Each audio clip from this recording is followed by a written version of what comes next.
తమిళగడ్డపై 49 ఏళ్ల తర్వాత ఓ కొత్త పార్టీ ప్రభుత్వాన్ని ఏర్పాటు చేయబోతోంది.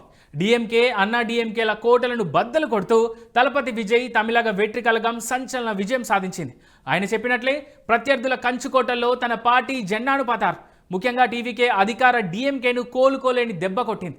అదే సమయంలో అన్నాడీఎంకే, బీజేపీ కలిసిన ఎన్డీఏ కూటమిని కూడా వెనక్కి నెట్టింది.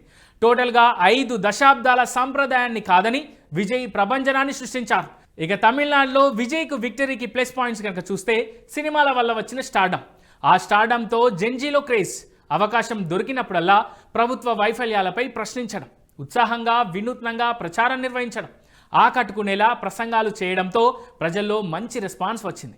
తనపై వచ్చిన వివాదాలు, కేసులతో ప్రజల్లో సానుభూతి. మేనిఫెస్టో కూడా ముఖ్య భూమిక పోషించిందనే చెప్పాలి.